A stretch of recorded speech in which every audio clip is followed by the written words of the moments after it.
Assalamualaikum warahmatullahi wabarakatuh. Selamat pagi, salam sejahtera Pradi dimanapun Anda berada. Kembali lagi di program Inovasi Tanpa Batas. Pradi sedang menyaksikan sebuah program spesial yang dirancang khusus untuk menjadi sumber informasi mengenai apa saja yang sedang diupayakan oleh pemerintah kita saat ini dalam menuju Kalimantan Utara yang terdepan. Saya Susan bersama rekan saya Dea. Pradi sekalian, inilah Respons Kaltara. Lalu live streaming kali ini juga masih dilakukan dari Studio Mini Biro Humas dan Protokol Setda Provinsi Kalimantan Utara yang ada di kantor Gubernur, tentunya dengan tetap menerapkan protokol kesehatan guna melawan penyebaran COVID-19. Iya, dan mari ajak Pradi sekalian yang belum bergabung di live streaming kita bisa langsung bergabung. Yang mempunyai Instagram bisa langsung ke @Kaltara Prof atau langsung ke channel YouTube kita yaitu di Humas Kaltara. Dan yang ingin mengajukan pertanyaan bisa langsung mengajukan di kolom komentar. Ya, Pradi sekalian, dimulai sejak 2016 atau kurang lebih 5 tahun hingga kini ada 13.800 lebih rumah masyarakat di Kalimantan Utara yang telah dibantu oleh pemerintah baik melalui APBD provinsi maupun APBN. Sebuah kombinasi dan sinergi yang baik antara pemerintah pusat dengan pemerintah provinsi sehingga menghasilkan program yang sangat besar manfaatnya bagi masyarakat. Kemudian bagaimana program ini dapat diwujudkan? Siapa saja yang rumahnya berhak direhab? Inilah Respon Kaltara ke-93, 13.800 rumah direhab. Siapa penerima manfaatnya? Pradi sekalian, sebelumnya mari kita simak bersama-sama video berikut.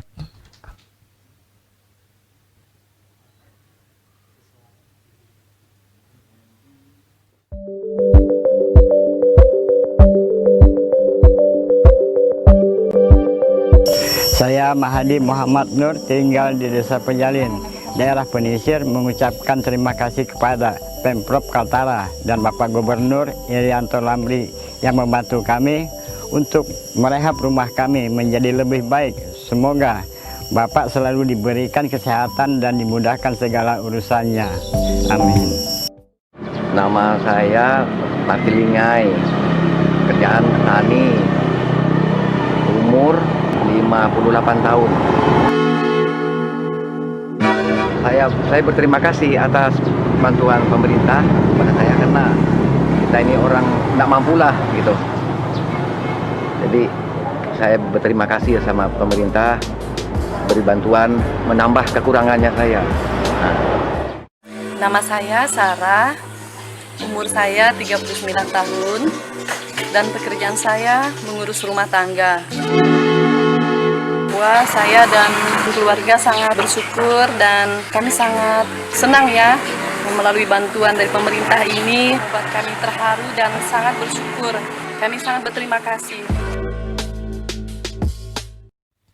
Dan selanjutnya untuk menjawab tentang siapa penerimaan manfaat, kita telah mengundang dua narasumber. Yang pertama kita sambut Sekretaris Pekerjaan Umum Penataan Ruang Perumahan dan Kawasan Pemukiman Provinsi Kalimantan Utara, Bapak Fadli MT. Selamat datang, Pak. Mohon izin, Pak. Kita mau dengar suaranya juga. Siapa? Sudah. Oke. Ya. Baik.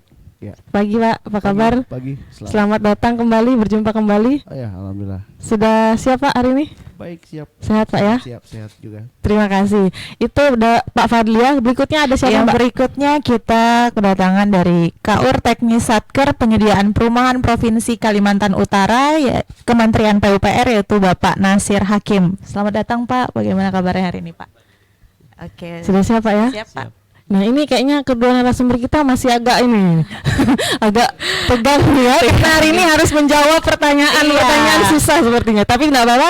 Oke, terima kasih. Ya, harus ya.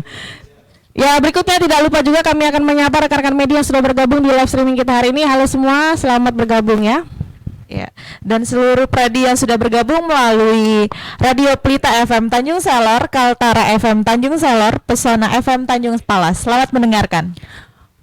Baiklah, kita akan langsung ke bincang-bincang kita pagi hari ini. Yang pertama kita mau kedua narasumber dulu, tapi ke Pak Fadli dulu. Izin Pak. Baik. Silakan Mbak Dea, mungkin yang pertama ke Pak Fadli ya.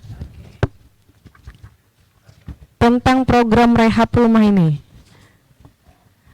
Kepada program rumah rehab ini Pak, bermulanya dari mana Pak, dan tujuan untuk diperlakukan ini seperti apa? Baik, terima kasih. Selamat siang Siang.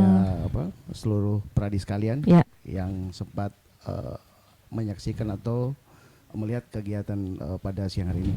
Baiklah, berkaitan masalah rumah tidak layak huni, saat ini bantuan stimulan perumahan swadaya ini ibaratnya sebagai kembang desa, sebagai idola baru, dikarenakan program ini sangat-sangat dirasakan manfaatnya oleh masyarakat secara umum. Tadi istilahnya apa Pak? Program Bantuan bantuan stimulan perumahan swadaya, stimulan perumahan swadaya, BPSP ya? BSPS istilahnya.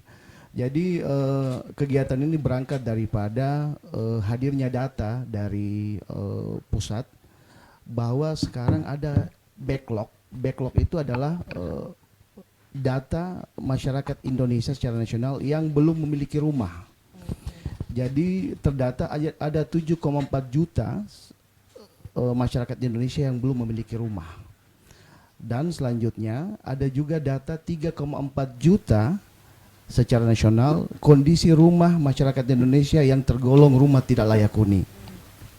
Inilah menjadi PR kita bersama seluruh stakeholder terkait, mulai dari pemerintah pusat melalui Satker penyediaan perumahan dan juga Pemprov Kalimantan Utara.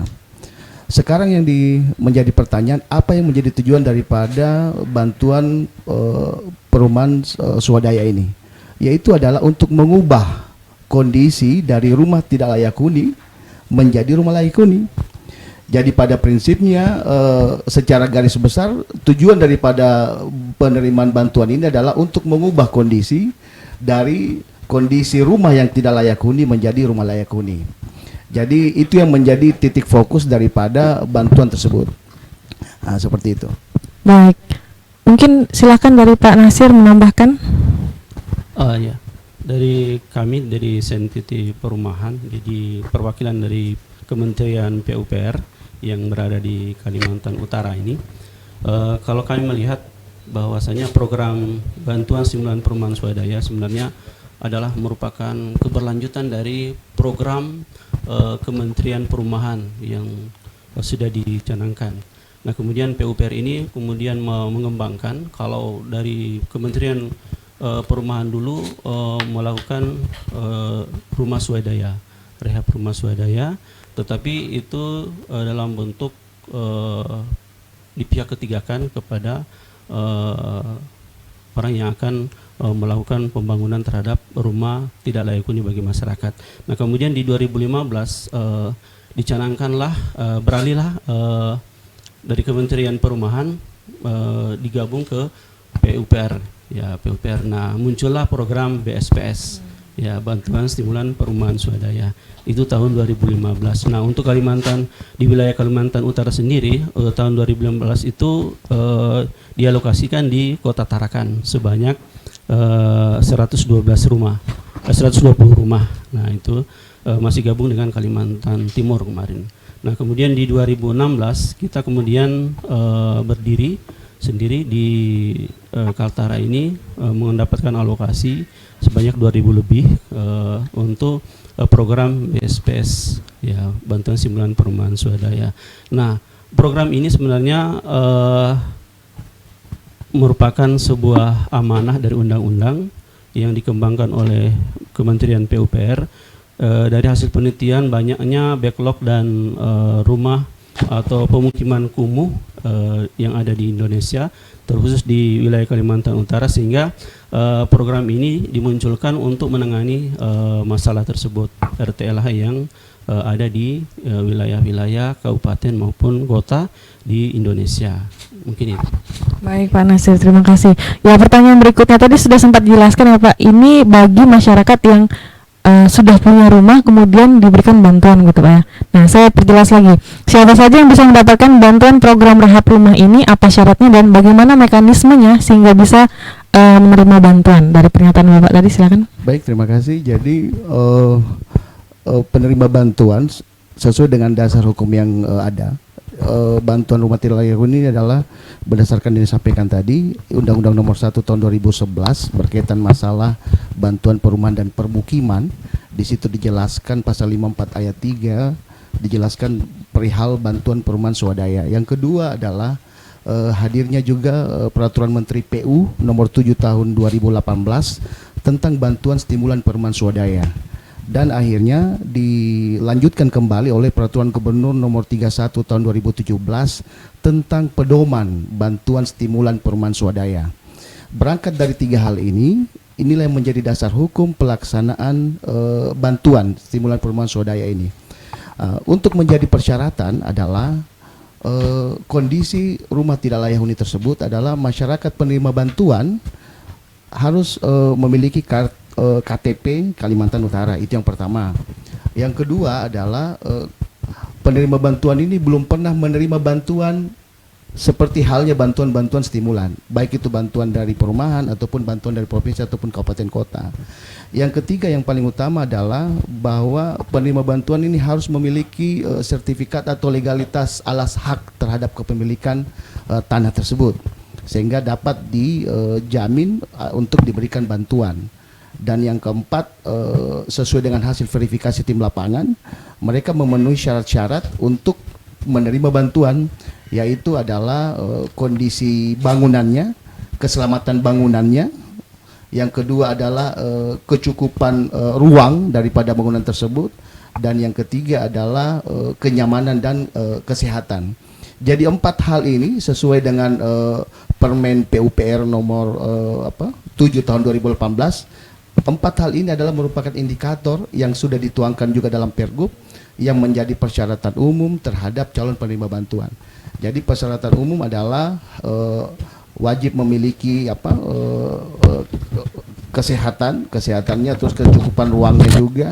Yang ketiga juga komposisi lain-lain, dan yang persyaratan selanjutnya adalah KTP dan juga sertifikat terhadap kepemilikan lokasi tersebut. Jadi ini yang menjadi persyaratan-persyaratan utama, dan kami yakin juga dari sisi APBN juga mungkin serupa dengan persyaratan-persyaratan yang kita persyaratkan untuk calon penerima bantuan tersebut. Seperti itu. Baik, artinya sudah memiliki rumah lebih dulu, Pak ya. Ya, mungkin ada yang tambahan dari Pak Nasir?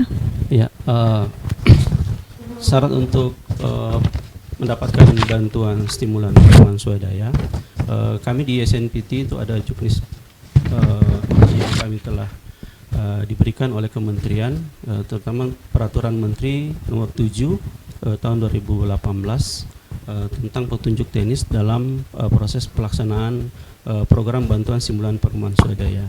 Nah, selain yang dikatakan tadi Bapak, bahwa di program kita, dia selain yang pertama itu adalah dia harus warga Indonesia yang dibuktikan dengan KTP. Kemudian yang kedua, dia memiliki rumah atau belum memiliki rumah atau sudah memiliki rumah yang ditandai dengan dia punya sertifikat lahan ya, atau surat keterangan yang dimunculkan oleh pemerintah desa atau surat hibah dan sebagainya. Kemudian yang selanjutnya, kriteria kita penerima bantuan di BSPS itu adalah MBR, masyarakat berpenghasilan rendah. Nah, masyarakat berpenghasilan rendah ini adalah masyarakat yang dilihat dari UMP maupun UMR-nya ya, upah minimum regional atau upah minimum provinsi. Nah, ini yang menjadi syarat. Kemudian dia siap untuk berkelompok. Nah, di program BSPS ini kita kelompokkan mereka. Jadi nanti di program ini kita akan bersama-sama melakukan proses-proses untuk melakukan peningkatan kualitas rumah bagi masyarakat berpenghasilan rendah. Jadi di kelompok ini manfaatnya adalah untuk bersama-sama dalam proses pembangunan rumah atau rehab rumah itu. Jadi nanti di program BSPS ini kita akan senantiasa ada yang namanya istilah tanggung renteng. Kalau misalnya mereka ada yang tidak membangun, maka secara berkelompok segala gotong royong kita akan bersama-sama membangun rumah itu. Artinya itu akan dibangun berdasarkan kelompok satu misalnya Pak. Itu dibagi-bagi dalam satu wilayah gitu ya? dan dikelompokkan dan dikerjakan berdasarkan kelompok itu. Iya. Jadi secara pelaksanaannya memang nanti dananya itu masuk di rekening masing-masing penerima bantuan. Nah, tetapi dalam proses pelaksanaan kita kelompokkan mereka untuk bersama-sama dalam melakukan proses administrasi misalnya, atau pembuatan proposal, kemudian merancang perencanaan rencana pembangunan dan sebagainya, kemudian tanggung renteng. Misalnya kalau misalnya tidak ada yang membangun, kita bersama-sama untuk menggugah satu kelompok itu membantu orang yang tidak membangun itu. Baik. Kemudian strategi yang lain bahwa di program kita juga ada yang namanya kesepakatan sosial. Nah, ini kesepakatan sosial, di saat kita sudah terbentuk kelompok, kita membuat kesepakatan sosial untuk mengikat para penerima bantuan ini untuk menyepakati hal-hal yang akan diatur dalam proses pelaksanaan. Ya, kesepakatan sosial ini yang akan mengikat mereka, sehingga mereka kala tidak melakukan itu, maka ada sanksi-sanksi yang akan kita buat dalam proses pelaksanaan. Baik, dalam hal ini siapa yang akan menjadi pengawas untuk program ini, Pak? Dalam proses pengawasan di kegiatan BSPS itu ada beberapa tingkatan. Jadi kita di tingkat kementerian ada Dirjen Perumahan ya, kemudian ada di bawahnya ada satker di tiap provinsi. Kemudian untuk di satker sendiri itu ada PPK, pejabat komitmen. Kemudian di tingkat kabupaten itu ada tim teknis maupun di provinsi juga ada yang melakukan pengawasan terhadap proses pelaksanaan. Kemudian di desa ada tim teknis desa, yaitu kepala desa. Jadi inilah yang melakukan pengawasan terhadap pelaksanaan. Kemudian kita juga ada fasilitator, ada koordinator fasilitator dan ada fasilitator lapangan. Baik, kemudian nih Mbak Dek, kita menyambung dulu. Itu adalah semua yang bertugas sebagai pengawas ya Pak. Kemudian nanti teknis di lapangannya apakah sudah memiliki deadline untuk pembangunannya atau bagaimana Pak? Karena tadi mengerjakannya berdasarkan itu tadi Pak ya, kelompok. Ya, jadi dalam proses pelaksanaan itu kita akan mulai melakukan, jadi kalau di BSPS itu ada tahapan-tahapan kegiatan, ada tahapan penyiapan masyarakat, tahapan pelaksanaan, dan proses pelaporan. Jadi tahapan penyiapan masyarakat ini kita diawali dengan proses sosialisasi, kemudian melakukan verifikasi. Itu berapa lama Pak sosialisasi? Sosialisasi itu kita biasanya sebulan. Sebulan, oke. Melaksanakan, kemudian kita verifikasi, mempalitkan data-data yang telah diusulkan oleh kabupaten dan di-SK-kan oleh kementerian. Itu biasa makan 1-2 bulan atau 1,5 bulan tergantung kondisi wilayah yang kita sasar. Kemudian setelah itu ada namanya pengorganisasian.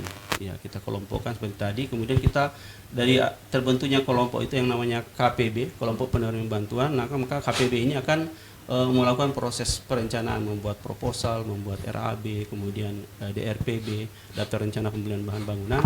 Itu kita biasanya sampai 2 bulanan untuk proses itu. Kemudian setelah itu barulah kita melakukan proses peng-SK-an dari PPK untuk menentukan bahwa inilah inilah penerima bantuan yang kita tetapkan di tingkat provinsi.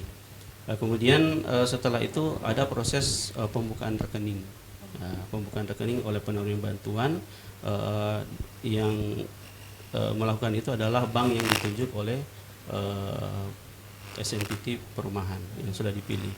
Kemudian setelah itu kita proses transfer uangnya ke rekening penerima bantuan. Kemudian setelah itu barulah kita melakukan proses pengorderan bahan bangunan. Setelah itu proses pelaksanaan biasanya kita targetkan untuk tahap pertama itu 2 bulan, kemudian yang selanjutnya 2 bulan. Jadi kita memakan waktu 4 bulan atau 3 bulan untuk proses pelaksanaan. Baik, terima kasih penjelasannya Pak Nasir. Ya, satu lagi nih Mbak Dek, sebentar kita ke Pak Fadil dulu. Pak, tadi ada pernyataan ini penerimanya lah berdasarkan data ya yang sudah disiapkan, backlog tadi Pak ya kalau tidak salah. Nah kemudian kalau misalnya dalam pelaksanaan kegiatan pembangunan itu kemudian ditemukan ada masyarakat lain yang memungkinkan untuk menerima program itu, apakah bisa langsung dieksekusi atau bagaimana Pak? Jadi terima kasih. Jadi pada prinsipnya perjalanan daripada tahapan pelaksanaan penerimaan bantuan ini kurang lebih sama yang diterapkan oleh teman-teman di Satker Penyediaan Perumahan, di mana diawali oleh usulan. Jadi kami menerima usulan dari kabupaten kota, itu yang pertama. Yang kedua, dasar daripada penerimaan bantuan ini sesuai dengan data PNP 2K, yaitu data Tim Nasional Penanggulangan Percepatan Kemiskinan, di mana data itu diperoleh dari BPS. Jumlah BPS sampai hari ini, sampai 2015 itu adalah kurang lebih ada 33.000 masyarakat yang dianggap kurang mampu. Kenapa? Karena titik sentral daripada bantuan ini adalah untuk masyarakat yang berpenghasilan rendah. Jadi kronologis pertama adalah usulan. Usulan itu masuk kepada tim verifikasi yang dibentuk oleh Gubernur Kalimantan Utara. Tim verifikasi ini terdiri daripada tim provinsi dan juga tim kabupaten. Jadi disitulah diolah data-data tersebut.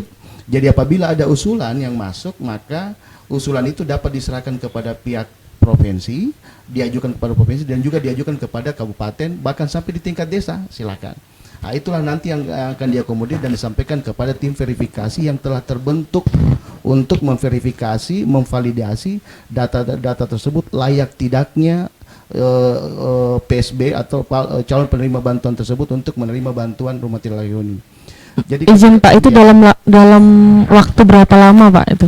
Kalau pendataan, kami sudah memiliki data standar yang ada di BPS kurang lebih 33.000. Kita kombinasikan dengan data lapangan yang telah dilakukan, itu kurang lebih sekitar 1 sampai 2 bulan. 1 sampai 2 bulan. Ya. Kemudian yang kalau sekarang itu sudah di tahap apa?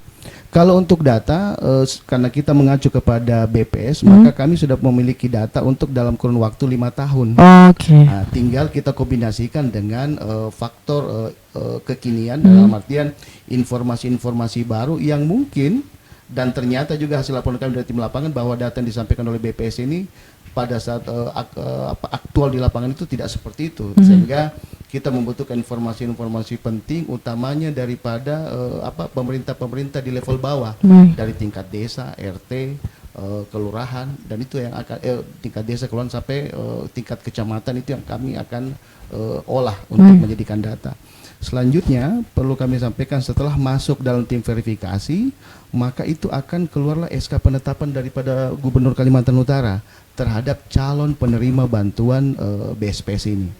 Nah, setelah masuk dalam tim verifikasi, maka masuklah di tahapan yang disampaikan tadi, mulai daripada tahapan sosialisasi dan rekrutmen. Perlu diingat di provinsi itu ada yang dikatakan TFL, tenaga fasilitator lapangan. Inilah TFL yang menjadi ujung tombak kami dalam rangka menyampaikan sosialisasi program kegiatan tersebut, tahapan-tahapannya dan rangkaian-rangkaian kegiatannya. Dan TFL ini berfungsi untuk membagi kelompok. Nah, perlu saya jelaskan lagi kembali bahwa yang dimaksudkan oleh Pak Nasir tadi itu bahwa penerima bantuan ini kita buat dalam satu kelompok. Hanya berbeda dengan APBN. APBN mungkin dalam satu kelompok itu jumlahnya 16 sampai 25 orang, Pak ya. Kalau kami di provinsi kurang lebih sekitar 10 orang dalam satu kelompok. Fungsi kelompok ini adalah sebagai mediator untuk menyampaikan informasi kepada anggota kelompoknya. Jadi prosesnya nanti ketika sudah diterbitkan SK Gubernur, maka kita sudah lakukan sosialisasi dan rekrutmen. Proses rekrutmen pertama adalah rekrutmen TFL, tenaga fungsional lapangan. Itu kita lakukan di awal dulu, pada saat program kami sementara berjalan. Yang perlu diingat, program kita ini berjalan sejak tahun 2017 sampai 2020. Kalau teman-teman APBN 2016, Pak ya, sampai 2020. Nah, jadi TFL itu kita bentuk sejak awal, tetapi untuk di program selanjutnya kami tidak melakukan rekrutmen lagi. Kenapa? Karena TFL yang sudah ada itu yang kita lanjutkan. Nah, setelah masuk, maka kelompok ini akan membuka rekening. Membuka rekening bukan rekening ketua kelompok, tetapi rekening kelompok. Itulah yang dimasukkan dalam rekening sesuai dengan MOU dengan kerjasama dengan Bank BPD Kaltimtara untuk melakukan pencairan anggaran ketika tahapan-tahapan itu sudah dilaksanakan. Dan kami memiliki 2 tahap. Pertama, tahap pertama 50% material sudah masuk, kami cairkan. Yang kedua, setelah 100% baru kami cairkan. Jadi kami tidak serta-merta langsung mencairkan daripada anggaran tersebut. Dan anggaran itu masuk melalui rekening masing-masing kelompok. Jadi ketika tim verifikasi sudah meninjau lapangan bahwa material sudah sampai, maka itu akan TFL ini sangat berfungsi bagi kami bahwa ini menentukan daripada besaran daripada material yang akan dibantu. Jadi seperti itu. Kami juga ingin sampaikan bahwa jenis bantuan daripada bantuan stimulan perumahan swadaya ini ada 3, yaitu pembangunan baru, peningkatan kualitas, dan juga PSU. Oh, ada pembangunan baru ya Pak ya? Pembangunan baru, peningkatan kualitas, dan PSU. Untuk tahapan di tingkat provinsi, sesuai dengan program kami yang berkolaborasi dengan APBN, maka itu seperti itu. Jadi yang kami lakukan hanya untuk peningkatan kualitas rumah tidak layak huni. Untuk pembangunan baru, kami tidak memprogramkan itu mengingat jumlah anggaran provinsi yang masih terbatas. Baik, terima kasih penjelasannya. Ya Mbak Dea, semakin menarik perbincangan ini, tapi kita harus istirahat dulu ya. Jangan kemana-mana, tetap di Respons Kaltara.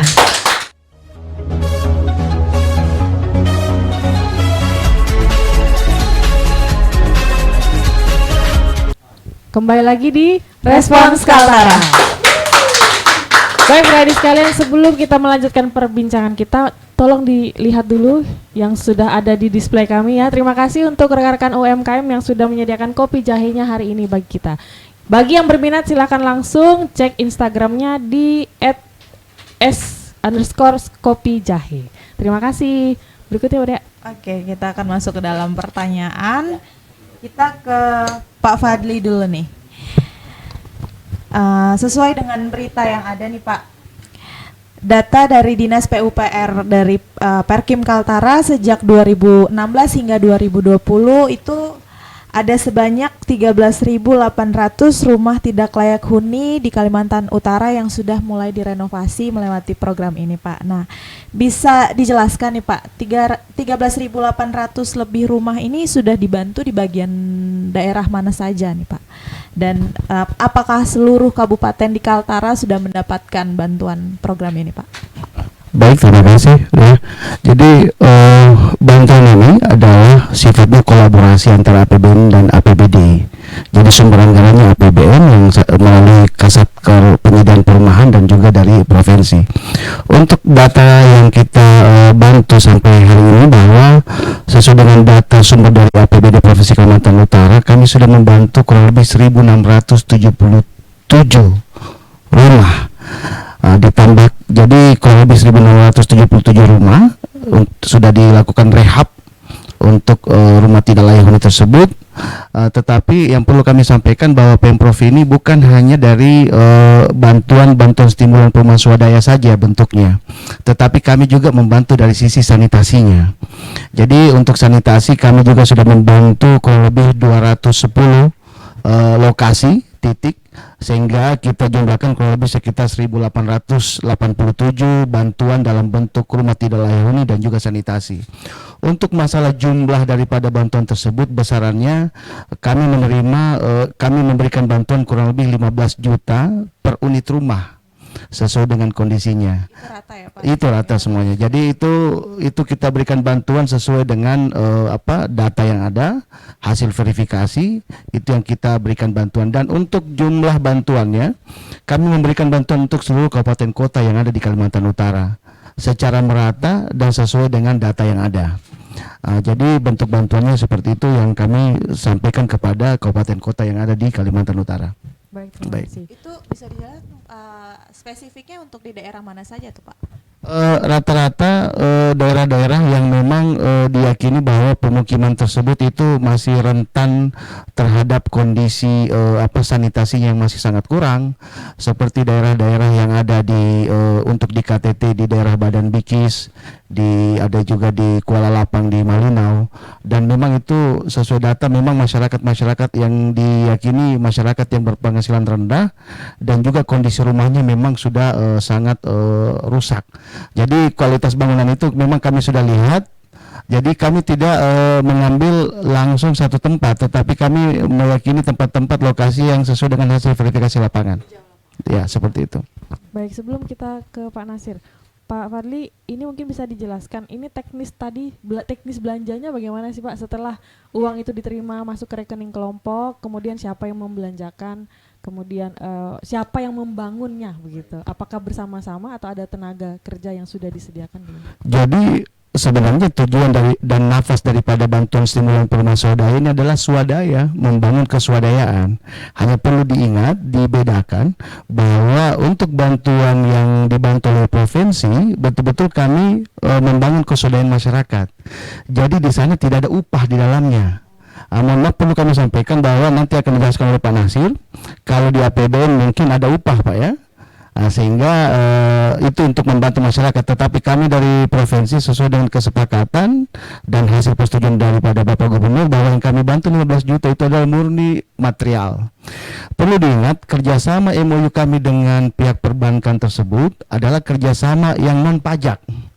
Jadi proses daripada pengisian rekening kerjasama tidak ada sama sekali biaya administrasi pajak. Jadi betul-betul 15 juta itu murni sampai ke masyarakat. Bisa diambil semua. Bisa diambil semua. Terus selanjutnya yang disampaikan tadi oleh Mbak Susan untuk masalah proses daripada tahapan tersebut, ketika sudah diverifikasi tim lapangan berkas proposal itu, maka dana itu masuk ke kelompok bantuan, bukan ketua kelompok tapi kelompok, rekening kelompok. Setelah itu baru disalurkan kepada masing-masing anggota daripada kelompok tersebut dalam bentuk 2 tahap, yaitu tahap pertama 50%, tahap kedua baru 50% kembali. Bantuan itu adalah berupa dana yang disampaikan daripada pihak perbankan langsung kepada toko bangunan material. Jadi diyakini kegiatan ini tidak ada kong kali kong ataupun pungli di dalamnya, karena 15 juta itu sesuai dengan persetujuan dan proposal yang disampaikan tadi, kita sudah sepakati di awal bahwa ini toko material, dengan catatan toko material tersebut betul-betul letaknya ada di wilayah lokal dan juga memiliki legalitas berupa CV, dan memang seperti itu. Dan harga yang kami yakinkan sesuai dengan tim verifikasi wajib sesuai dengan HSPK kabupaten ataupun provinsi, harga standar yang ada di lapangan. Jadi jangan sampai ada harga-harga yang seharusnya harga yang ada di lapangan diterapkan di harga di tempat lain, itu tidak boleh. Karena kita harus menjamin bahwa kualitas daripada material yang ada itu sesuai dengan kebutuhan daripada setiap rumah. Jadi bantuan kami istilahkan Aladin, atap, lantai dan dinding. Khusus untuk itu saja. Aladin, atap, lantai dan dinding. Jadi seperti itu. Itu per 50% nggak langsung. Nggak langsung. Jadi prosesnya dari pihak perbankan langsung ketika sudah dilakukan verifikasi, maka TFL tersebut dan ketua kelompok melaporkan kepada perbankan dan langsung dicairkan masuk 50% anggarannya. Waktunya berapa lama? Kurang lebih 2 bulan. Kurang lebih 2 bulan. Jadi 2 bulan 50%, nanti setelah itu Ya. 2 bulan 20%. Jadi seperti itu kurang lebih. Jadi 50% masuk ke rekening, tapi bukan ke rekening penerima, tapi langsung ke rekening toko bangunan. Seperti itu prosesnya. Jadi ini yang perlu diluruskan, jangan sampai ada informasi atau persepsi bahwa 15 juta bantuan tersebut langsung sampai kepada penerima bantuan. Tetapi sebenarnya bantuan tersebut sampainya ke toko bangunan sesuai dengan catatan RAP yang disampaikan oleh setiap penerima bantuan kebutuhannya. Jadi perlu diperhatikan ada perbedaan daripada kebutuhan material yang diminta oleh calon penerima bantuan. Kemarin pada saat kami lakukan kunjungan ke Badan Bikis, ke Tidong Pale di KTT, di sana itu berbeda. Ada yang membutuhkan papan sekian lembar, tetapi ada juga yang membutuhkan papan hanya sedikit, tapi mereka lebih membutuhkan atap yang lebih banyak. Itulah fungsi daripada tim verifikasi lapangan, supaya bisa sesuai dengan kebutuhan, dan kita berusaha membangun kesadaran masyarakat lewat kerjasama antar kelompok. Jadi seperti yang disampaikan tadi, ada tanggung renteng ketika ada satu penerima bantuan yang merasa kesulitan dalam hal mengerjakan rumahnya, itu mereka bekerja sama. Jadi pada prinsipnya BSPS ini adalah untuk membangun kembali semangat keswadayaan ataupun semangat gotong royong yang selama ini mungkin agak punah, itu yang akan dibangun kembali. Mungkin itu. Baik, terima kasih Pak Fadil. Ya, kita ke Pak Nasir ya Mbak Dia. Ini Pak, untuk program ini yang dikenal dengan BSPS ini APBN ya tadi dijelaskan, sudah mengalokasikan dana yang sangat besar. Mungkin bisa sekalian disampaikan Pak, sampai hari ini sudah berapa yang disediakan dan apa yang menjadi pertimbangannya? Ya, untuk program BSPS yang dibiayai APBN pusat ya, kita sudah dari 2016 itu sudah melakukan peningkatan kualitas rumah itu sebanyak 12.000 rumah ya.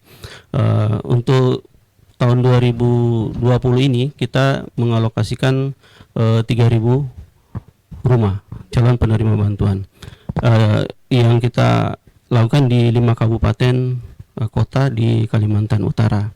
Ya, jadi di program BSPS ini kita menyasar semua wilayah tergantung usulan-usulan kabupaten. Ya, jadi kami di dalam proses pengusulan memang sangat tergantung juga dengan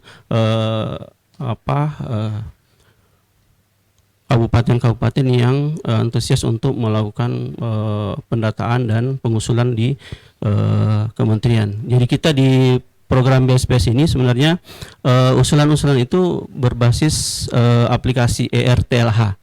Ya, jadi data-data itu yang terinput di ERTLH itu yang menjadi usulan-usulan yang akan kita bantu. Tetapi dia berasal dari kabupaten. Jadi di tiap kabupaten itu ada operator yang melakukan penginputan terhadap data-data ERTLH yang ada di masing-masing wilayahnya. Nah, kemudian untuk 2 tahun ini kita sudah juga melakukan proses di beberapa wilayah, itu dari wilayah-wilayah perbatasan seperti Sebatik, kemudian di Krayan ya. Di Krayan itu mulai dari 2018 sampai 2020 ini sudah kita melakukan proses BSPS di sana. Jadi untuk wilayah Krayan itu wilayah Krayan Selatan, kemudian Krayan Barat, Timur dan Tengah. Itu sudah kita lakukan. Nah, kemudian di proses BSPS juga ini memang setiap kabupaten tidak semuanya juga yang banyak usulannya. Nah, kalau di akhir-akhir ini di program BSPS itu yang banyak usulannya daerah Kabupaten Bulungan sendiri, kemudian Nunukan, Tarakan. Nah, untuk wilayah-wilayah seperti Malinau itu untuk di 2019 sampai 2020 ini masih agak sedikit. Nah, ini yang kita coba kembangkan lagi bagi teman-teman kabupaten untuk lebih melihat data-data RTLH yang masih ada untuk diusulkan ke pihak kementerian. Nah, selanjutnya yang saya lupa tadi juga di kriteria BSPS ini, Mbak, kita di BSPS ini selain kriteria yang sudah sampaikan tadi, ada satu kriteria bahwa yang menerima bantuan adalah yang sudah berkeluarga. Nah, bagi yang jomblo-jomblo kayaknya belum kita alokasikan. Tetapi di yang di kementerian sendiri sebenarnya ada program yang diluncurkan di tahun 2020 ini adalah program bantuan terhadap milenial. Nah, itu bagi yang ASN yang sudah pegawai yang belum punya rumah atau yang masih muda-muda yang pengen itu bisa juga melakukan pengusulan melalui kabupatennya masing-masing. Nah, itu. Nah, kemudian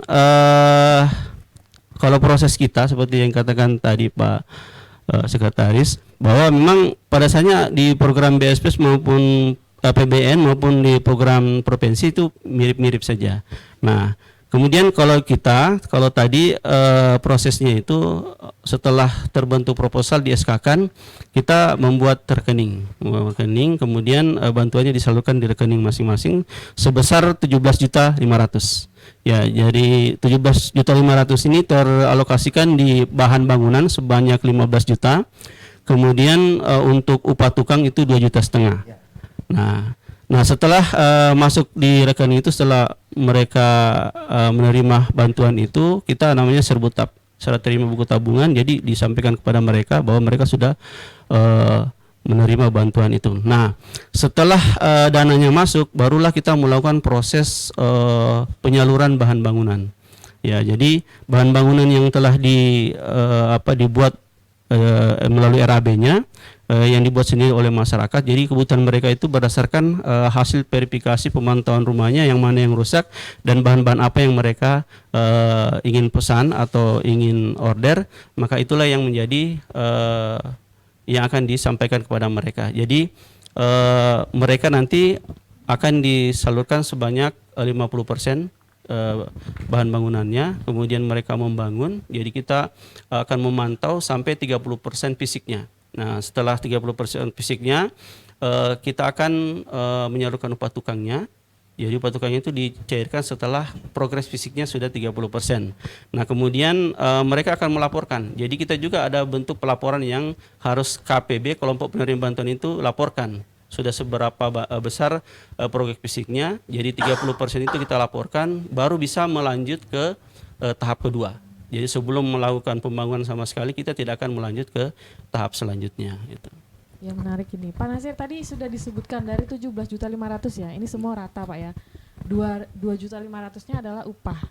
Nah ini kan setiap rumah pasti tidak sama jumlah tukang yang diperlukan ya. Nah, apakah kemudian 2,5 ini cukup tidak cukup tetap menerima 2,5 atau bagaimana? Iya, di dalam program BSPS namanya juga BSPS, bantuan stimulan. Ya, bantuan pemerintah itu adalah dana pancingan. Kemudian ada namanya bantuan stimulan perumahan swadaya. Jadi bantuan ini dibantu oleh pemerintah dalam bentuk stimulan. Nah, selainnya itu adalah swadaya. Nah, upah tukang yang 2,5 juta kalau rehab maupun pembangunan baru memang tidak mencukupi. Tetapi dengan adanya pancingan itu diharapkan timbul keswadayaan. Jadi keswadayaan masyarakat ini dalam bentuk uang tunai, kemudian bahan-bahan yang bisa dipakai, kemudian bantuan-bantuan warga, kemudian saudara dan sebagainya, itu yang akan menunjang terhadap pembangunan rumah itu. Jadi pada dasarnya bantuan yang kita berikan adalah merupakan bantuan yang sangat direspon oleh masyarakat. Jadi pengalaman yang kita sudah dapatkan bahwa ada malahan yang prosesnya itu sampai ratusan juta proses pembangunan. Jadi swadayanya betul-betul tergali sehingga mereka bisa membangun rumah yang layak itu. Baik. Lagi satu Pak, ini boleh dijelaskan sekalian bagaimana sih pemetaan untuk bantuan ini sampai hari ini, kabupaten mana yang sudah mendapatkan bantuan dari APBN yang paling banyak, daerah mana gitu Pak? Iya, untuk BSP sendiri yang ditangani oleh SNPT Perumahan ini sangat berfokus di wilayah-wilayah perbatasan. Ya. Jadi sebenarnya yang paling terbanyak itu daerah Nunukan dan Tarakan serta Tanjung Selor. Ya, Tanjung Selor ini Bulungan ya. Bulungan ini dari 2016 sampai 2020 itu memang terfokus di wilayah-wilayah tersebut. Nah, untuk wilayah KTT sendiri memang wilayah KTT ini Tanah Tidung sangat respon pemerintah daerahnya, tetapi karena wilayahnya juga yang sangat kecil, makanya usulan-usulannya tidak terlalu besar gitu. Baik, terima kasih Pak. Kita ke Pak Fadli bagaimana? Selain dari APBN nih Pak, Pemprov melalui APBD sendiri juga mengalokasikan anggaran untuk program ini. Nah itu berapa Pak per tahunnya, dan kenapa Pemprov juga ikut mengalokasikan dana tersebut? Gitu. Apa dari APBN itu sendiri cukup Pak untuk dana dalam program ini? Kalau karena ini merupakan PR bersama dan ini menjadi tanggung jawab setiap kepala daerah untuk menjamin masyarakatnya, untuk mengubah kualitas hidup masyarakat itu menjadi baik, maka saya rasa ini menjadi menjadi keharusan bagi setiap kepala daerah. Inilah menjadi kebijakan daripada Bapak Gubernur Kalimantan Utara untuk membantu daripada peningkatan kualitas masyarakat berpenghasilan rendah. Jadi yang perlu diingat bahwa sesuai dengan kebijakan beliau, bukan hanya BSP saja, tapi ada 3 poin yang dititik beratkan di Dinas PUPR Perkim, yaitu untuk bantuan perumahan swadaya, membantu daripada peningkatan kualitas rumahnya. Yang kedua adalah sanitasinya, yang kami bantu berupa MCK dan biofil, dan itu merupakan satu rangkaian yang dimana di APBN juga ada. Terus yang ketiga adalah kami juga melakukan perbaikan terhadap akses jalan lingkungan. Jadi ini 3 poin yang menjadi titik tolak daripada bidang perumahan di Pemprov Kaltara untuk membantu masyarakat yang berpenghasilan rendah. Untuk saat ini bantuan kami ini kami sesuaikan dengan kemampuan daripada anggaran yang ada. Sampai hari ini dana APBD yang sudah tersedot sejak tahun 2017 sampai tahun 2020 adalah kurang lebih sekitar 25 miliar 155 juta. Itu sudah tersalurkan kepada seluruh penerima bantuan. Jadi totalnya kurang lebih 1.677 unit rumah yang telah direhab oleh melalui sumber anggaran daripada APBD Provinsi Kalimantan Utara. Untuk anggaran tersebut alokasinya dari mana, Pak? Kalau alokasinya bersumber dari APBD provinsi yang masuk di anggaran Dinas PUPR Perkim. Jadi itu yang kami teruskan kepada masyarakat yang dianggap masyarakat yang berpenghasilan rendah seperti tujuan daripada pelaksanaan kegiatan ini. Ya, baik Pak Warli, mungkin bisa diperjelas kembali dari usulan yang masuk tuh ada berapa banyak dan kemudian sekarang sudah terrealisasi berapa banyak? Ya, target daripada RPJMN dan RPJMD adalah 10.000 rumah untuk di wilayah Provinsi Kalimantan Utara. Itulah kami berkolaborasi dengan teman-teman yang ada di Satker sehingga sampai hari ini kita menyumbang 13.899 unit rumah yang merupakan kolaborasi antara pusat dengan provinsi. Jadi yang menjadi catatan untuk tahun ini bahwa kita sudah melampaui daripada target yang diharuskan yaitu 10.000 rumah untuk melakukan rehab rumah tersebut. Itu dalam jangka waktu tadi sejak yang sudah 5 tahun. Sejak 2016 sampai 2020. Baik. Baik, terima kasih. Ya, ini sudah ada pertanyaan yang masuk di media sosial kita ya, Mbak Dea, sambil kita bacakan. Ada pertanyaan, secara umum di Kaltara berapa banyak sih yang harus direhab? Tadi sudah dijawab Pak ya. Atau mungkin langsung dijelaskan kembali? Jadi data yang ada kami tetap berasumsi karena lembaga yang memiliki legalitas untuk menyampaikan daripada data masyarakat yang kurang mampu atau masyarakat berpenghasilan rendah adalah BPS, sehingga itu data yang mereka bentuk melalui tim PNP 2K ya adalah 33.000 masyarakat kurang mampu yang masih membutuhkan daripada program tersebut. Jadi itulah yang menjadi PR kita bersama untuk kita tuntaskan. Data itu kami yakin juga sudah tersampaikan juga ke teman-teman Satker Penyediaan Perumahan. Artinya dari 33.000 tadi sudah diberikan bantuan 13.000 dan sisanya yang harus diselesaikan dalam jangka waktu berjalan, Pak ya. Baik, terima kasih. Kemudian pertanyaan berikutnya, ini untuk MCK dan lain-lain yang diperbaiki bagaimana, Pak, katanya? Oh iya. Jadi untuk MCK ini program yang ada di Dinas Perkim namanya program perbaikan sanitasi, ya. Program peningkatan kualitas sanitasi namanya, saya ralat program peningkatan kualitas sanitasi, di mana kami sudah memberikan bantuan sejak tahun 2018 ada 114 rumah, yang kedua 2019 kurang lebih 46, dan yang ketiga 2020 tahun ini kami membantu 50. Jadi bantuannya itu berupa bantuan MCK biofil. Jadi alat itu nilainya sama 15 juta, titik-titiknya juga sudah ada dan itu yang akan nanti kami bantu, dan program ini akan kami lanjutkan di tahun berikutnya apabila memang masih banyak masyarakat kurang mampu yang membutuhkan MCK ini. Karena memang di perjalanan kami memberikan bantuan BSPS tersebut, pada saat kami melakukan kunjungan lapangan, kami merekam begitu banyak juga rumah-rumah tidak layak huni yang mereka memiliki keluhan atau persoalan di MCK-nya, sanitasinya, sehingga akhirnya kami mengusulkan dan Pak Gubernur merespon positif dan merespon cepat hal tersebut, sehingga beliau memerintahkan kepada Dinas Perkim untuk segera membuat suatu program baru untuk membantu sanitasi melalui biofil tersebut. Kita beri plus dulu dong untuk kedua narasumber kita. Masih banyak pertanyaan nih Pak ya, mohon bersabar. Harus tetap semangat, terima kasih. Berikutnya Mbak Dea.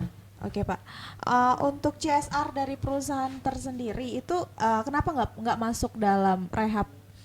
Diikut sertakan nih Pak ya. Oh ya, baik. Kalau CSR sebenarnya adalah program bantuan yang sifatnya pendukung. Artinya bukan menjadi sifatnya primer, tapi dia sifatnya sekunder. Jadi program bantuan tersebut juga sebenarnya pernah kami juga minta dari CSA dari perbankan contohnya, mereka juga sempat membantu Dinas PU dalam pengadaan sampah.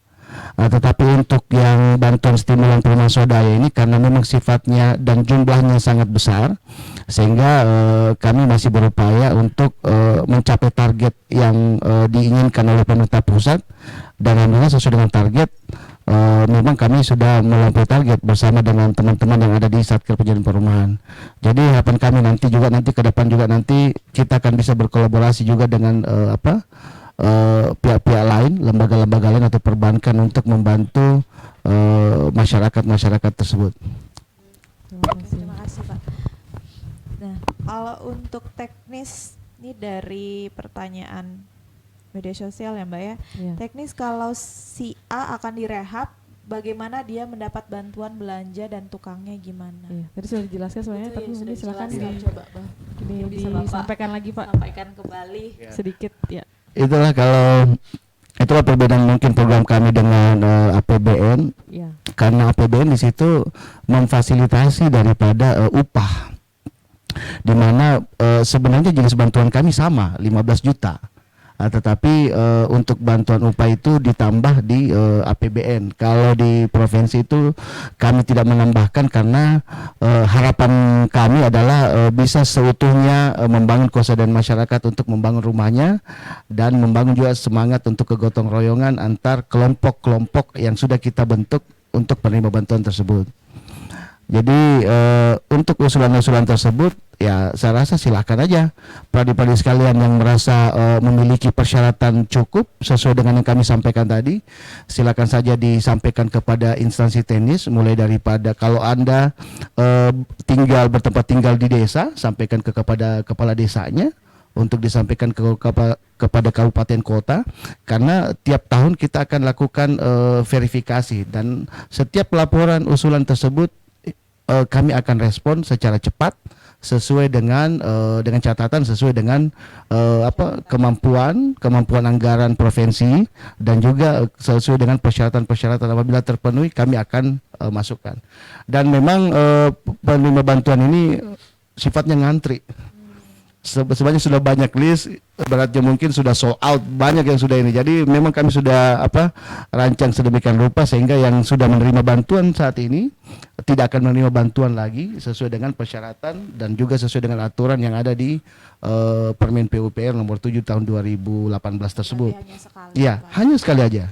Jadi tetapi mungkin bisa saja kita berikan bantuan dalam bentuk lain dengan catatan program lain.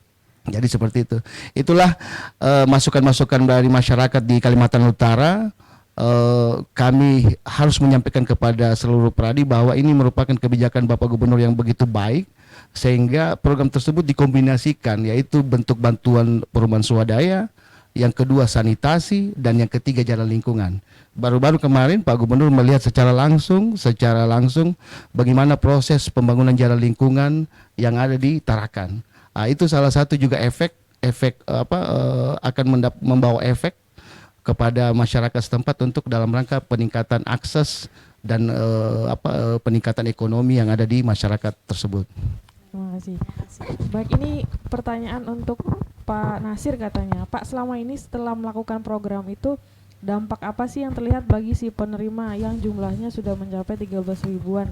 Dampak psikologis yang pernah Bapak tahu apa saja dari mereka? Ini dari Pak Alung ya, dari Pak Alung di Sajau. Iya, jadi program BSPS yang sudah kita lakukan di Kalimantan Utara ini, jadi kalau pengalaman-pengalaman yang kita sudah dapatkan, yang pertama kalau sering kita melakukan wasdal, pengawasan pengendalian di beberapa wilayah, mereka sangat berterima kasih dengan program bantuan stimulan perumahan swadaya atau program rehab rumah ini. Ada satu kasus yang pernah saya dapatkan di Kota Tarakan ya. Jadi ada nama Pak Parman ya. Pak Parman ini dia seorang petambak, buruh tambak ya. Rumahnya sangat kecil dan sangat tidak layak huni. Di tahun 2017 itu kita kemudian memasukkan beliau dalam program BSPS ini. Nah, setelah terrehabnya rumahnya, dia anak-anaknya itu sudah nyaman tinggal di rumah itu, dan istrinya juga sudah sangat bagus untuk mengurus rumah tangga. Kalau kemarin kalau hujan dia sangat sibuk di dalam rumahnya untuk menada air kemudian sebagainya. Nah, ini yang menjadikan keluarga Pak Parman ini agak ini. Jadi tiba-tiba biasanya istrinya ini menelpon Pak Parman ditambah, Pak keluar dulu, rumah kita ini bocor dan sebagainya. Nah, setelah dia direhab, dia istrinya nyaman, kemudian dia fokus ke tambaknya. Alhamdulillah Pak, di tahun 2018 kemarin dia panennya bagus. Nah, kemudian dia mampu untuk membangun rumah yang lebih bagus lagi di Memburungan. Jadi ini dampaknya. Kemudian dampak yang lain di beberapa wilayah ada misalnya orang tua jompo yang rumahnya tidak bagus. Kalau misalnya dia tinggal di desa-desa ya, ini sangat berpengaruh terhadap kesehatannya dengan direhabnya rumahnya itu, sehingga dia fokus untuk membina keluarganya, kemudian memperhatikan nyaman dia hidup di rumahnya itu, sehingga sangat berdampak terhadap kesehatan yang orangnya itu. Dan beberapa hal juga dengan terbangunnya rumahnya, dia tidak berpikiran-pikiran macam-macam lagi terhadap masalah kebutuhan hidupnya. Dia terbantu dengan posisi itu. Jadi memang dari beberapa kasus-kasus yang kita dapatkan, mereka sangat berterima kasih dengan program ini. Hanya memang ada juga di beberapa wilayah dengan kondisi rumah yang seperti wilayah-wilayah kumuh ya, wilayah-wilayah akses yang susah dijangkau. Ini proses pembangunan yang biasa mengalami kendala, sehingga rumah setelah direhab justru memberikan dampak yang lain ya terhadap rumahnya itu. Baik, berarti ini sudah memberikan motivasi tersendiri buat para penerima manfaatnya Pak ya. Terima kasih. Selanjutnya nih Pak, ada pertanyaan terkait informasi adanya yang salah sasaran prioritas yang direhab, bagaimana menyikapinya Pak? Silakan mungkin dari Pak Fadli dulu. Oh ya, baik. Sesuai dengan Permen PU juga dijelaskan bahwa selaku PPK dapat melakukan pembatalan. Apabila penerima bantuan tersebut tidak siap menerima, tidak mampu melaksanakan, dan dari sisi lokasi ketika dilakukan pengecekan kembali ada hal-hal yang mungkin artinya dari sisi persyaratan itu ada yang tidak pas untuk diberikan. Seperti kemarin pada saat saya lakukan kunjungan ke Badan Bikis di KTT, di situ ada kelompok warga masyarakat yang bertanya, Pak, ketika ada material ini saya orang sibuk, saya tidak bisa lakukan saya tidak bisa mengerjakan rumah ini secara langsung. Mungkin dalam jangka waktu 2 bulan mungkin baru bisa, karena saya masih sibuk urus ini, urus lain-lain pekerjaan. Seketika itu saya sampaikan ke TFL, mohon maaf Pak, yang kami memberikan bantuan ini orang yang betul-betul membutuhkan. Kalau Bapak tidak ada waktu untuk mengerjakan rumah tersebut, maka saya alihkan ke tempat lain. Jadi saya langsung putuskan saat itu. Kenapa? Karena begitu banyak masyarakat yang sebenarnya membutuhkan bantuan ini. Jadi saya sampaikan masih banyak Pak. Jadi ini yang menjadi evaluasi juga bagi kami, bahwa sebenarnya penerima bantuan itu memang harus orang-orang yang diyakini sangat membutuhkan daripada bantuan tersebut. Jadi kalau masih terlalu banyak alasan, banyak juga kegiatan-kegiatan kemarin yang kami evaluasi. Pada saat di Tidung Pale juga, pada saat di Malino juga sudah ada materialnya tapi belum dikerjakan. Itulah juga mungkin yang menjadi evaluasi bagi kami di provinsi, apabila kegiatan tersebut itu adalah dibangun oleh masyarakat sendiri. Mungkin berbeda dengan kalau yang mengerjakan adalah tukang, sehingga kalau tukang mungkin tidak ada batas waktu lain untuk ini. Tetapi inilah menjadi catatan bagi kami Pemprov untuk lebih memberikan batasan-batasan, memberikan melakukan tinjauan lapangan secara baik untuk mengetahui apakah tepat atau tidaknya sasaran daripada bantuan tersebut. Artinya dari data yang ada memang masih ada yang tidak tepat Pak ya? Iya, masih ada. Perlu diverifikasi. Perlu diverifikasi. Silakan dari Pak Nasir. Iya, penerima bantuan tidak tepat sasaran ya. Jadi kalau di program BSPS SNPT Perumahan, jadi kita kan MBR. Memang terkadang di lapangan itu kan ada beberapa program, ada dinas sosial, kemudian program-program yang lainnya. Jadi kita menyasar MBR. Jadi terkadang penilaian terhadap MBR ini, kalau misalnya dia melihat orangnya agak mapan hidupnya dan sebagainya, kemudian dia mengatakan oh itu tidak layak dibantu. Nah, kita di dalam proses BSPS itu ada namanya verifikasi. Verifikasi itu kita mulai dari data pribadinya, kemudian penghasilannya, kondisi rumahnya dan sebagainya. Nah, barulah kemudian kita mengusulkan ke tingkat desa.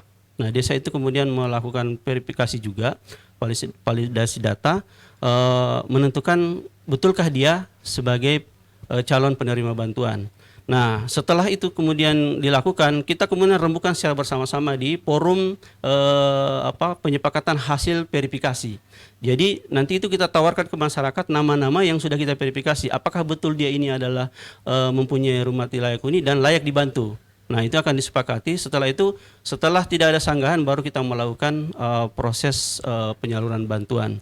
Nah, kemudian dalam prosesnya di lapangan memang ada di beberapa wilayah tertentu itu kita memang ada memang masyarakat kita dikala misalnya dia sudah mampu, tetapi dia ngotot untuk terkadang juga kita dapati di masyarakat kita itu dikala misalnya diberikan bantuan harus semua. Ini kasus kita dapatkan di beberapa wilayah. Jadi kalau ada bantuan itu mereka semua ngotot harus dapat.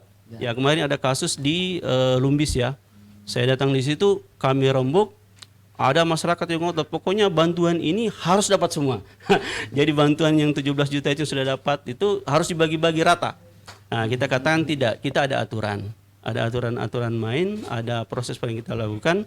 Jadi yang belum dapat, nanti kalau misalnya dia memenuhi kriteria, kita gilir.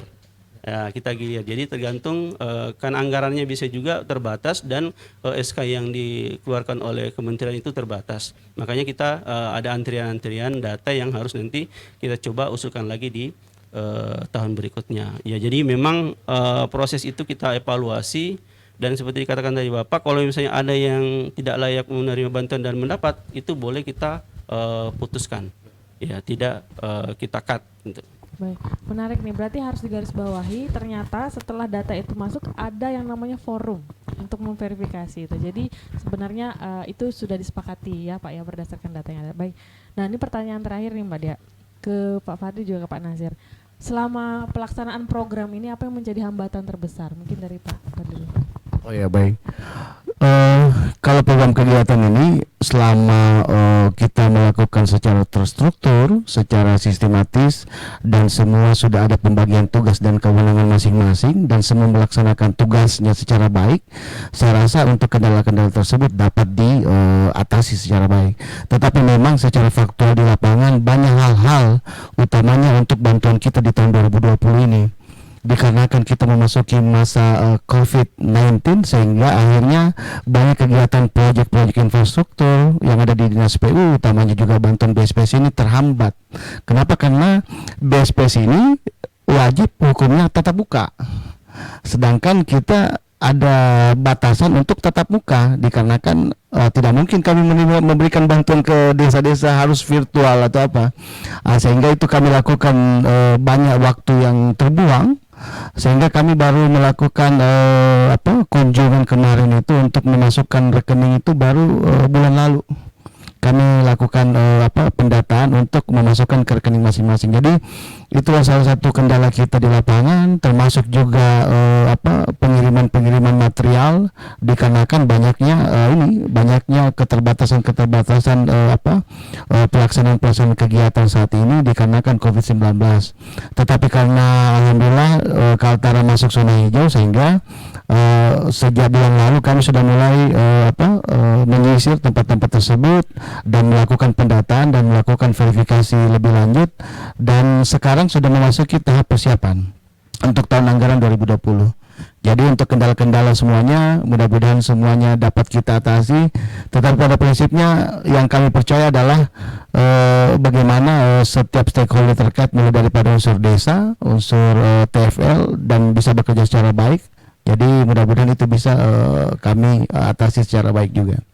Terima kasih. Lalu dari Pak Asri, silakan. Ya, kalau di program BSPS untuk SNPT Penyediaan Perumahan, beberapa kendala memang kami dapatkan dalam proses pelaksanaan. Pertama, masalah data. Nah, ini data juga karena di BSPS itu berbasis by name by address yang kemudian diambil dari RTLH itu. Jadi kendala utama kita biasa di data yang tidak valid sehingga menyulitkan untuk dalam proses progres di tahapan di BSPS.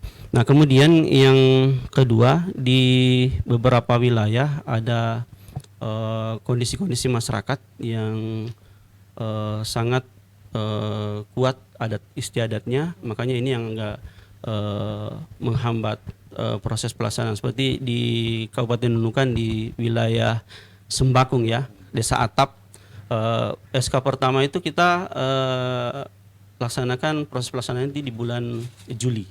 Nah, kemudian karena ada namanya bulan Cipi, bulan bagus dan sebagainya, itu kita ada terhambat proses pelaksanaan karena menunggu habis bulan itu.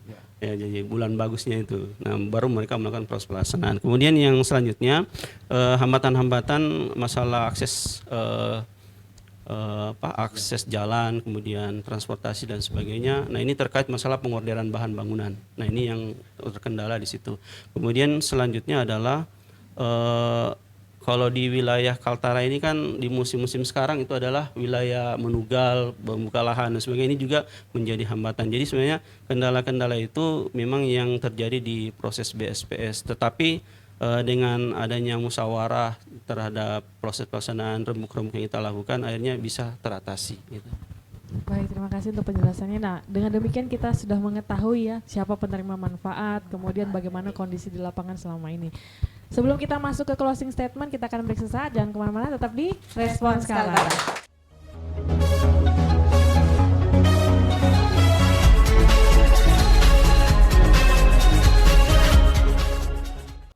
Kembali lagi di Respons Kaltara. Baik, demikian seluruh pertanyaan sudah dijawab oleh narasumber kita ya Mbak ya.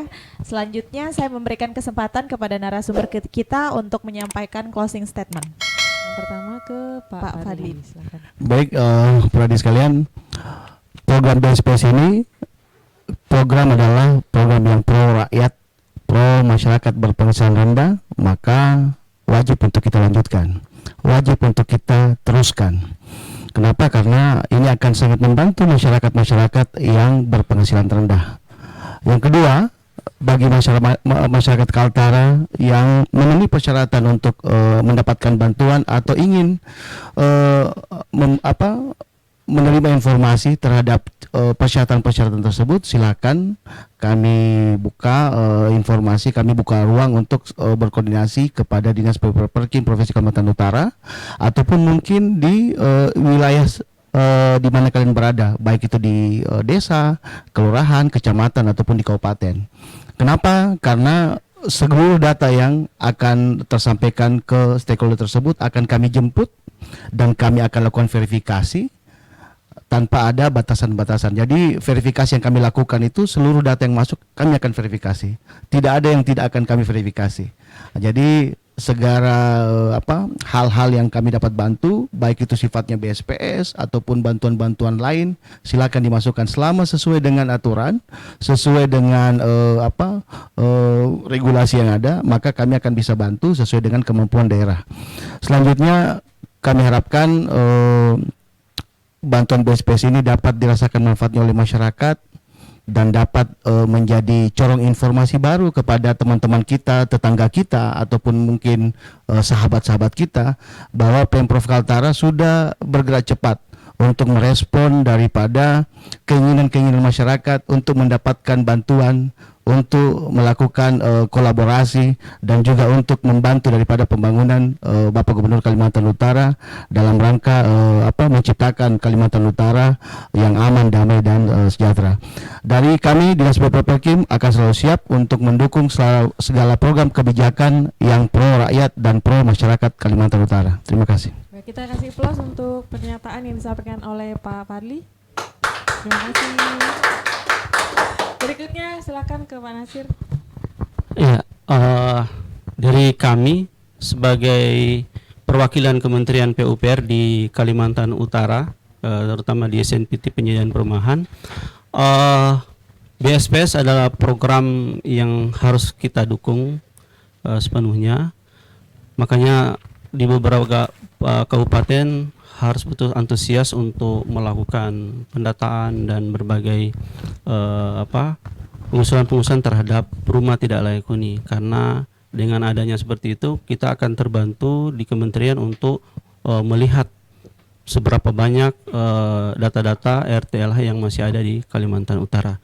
Kemudian yang kedua, kami sangat berterima kasih sekali dengan dukungan pemerintah Kalimantan Utara, terutama Pak Gubernur, terhadap proses pelaksanaan BSPS di Kalimantan Utara, baik itu dalam proses pengusulan, pelaksanaan, dan beberapa tinjauan-tinjauan yang telah beliau lakukan.